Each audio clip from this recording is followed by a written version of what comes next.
Moments later, as the helicopter was taking off for Renton, it crashed. The question is, why? Somewhere in the wreckage, somewhere in some cell phone or security camera video, there are pieces that will add up to an answer.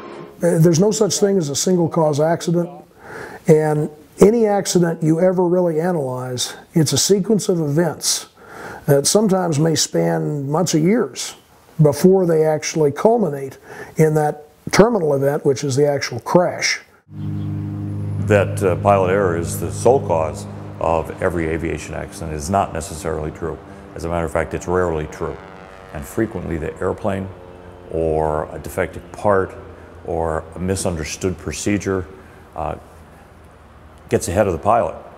And the pilot may contribute to the accident, but he certainly isn't the sole cause. It'll be a very tedious and painstaking job to go through each of the components to see if there were any contributing factors. The investigation of GA crashes has been an ongoing issue with the NTSB. Most of their focus is on commercial aviation and ultimately at the highest level, the airline industry. The FAA, like every other federal agency, is understaffed and oftentimes don't appear at the accident site.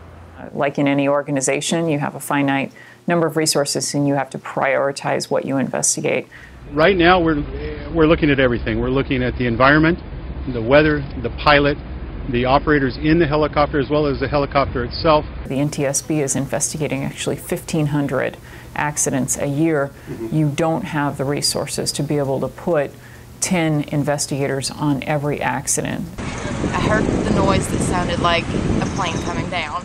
A general aviation accident involving a fatality, you're probably going to get one NTSB investigator, one FAA investigator, and representatives from the airframe manufacturer and engine manufacturer, and usually that's it. The FAA's charter is to promote, its primary purpose is to promote aviation commerce. And if you ask somebody high up in the FAA or a safety officer with the FAA in connection with an accident about that, they will say, well, primarily we promote aviation commerce. Secondly, we promote safety.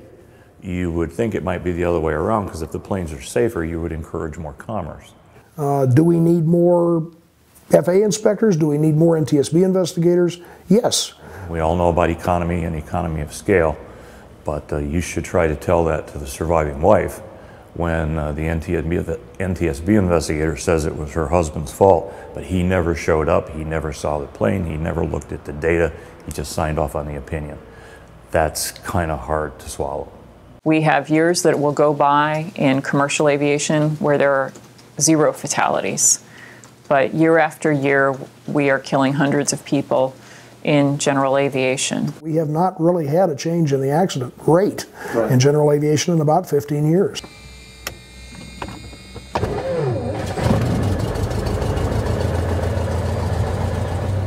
General aviation in particular is a lot of fun. Pilots are guys who love to fly. They don't fly for the most part because they get paid. They fly because they get to see things and do things that other people don't. I think the FAA is incredibly challenged by the requirements of cost-benefit analysis because of the tyranny of small numbers.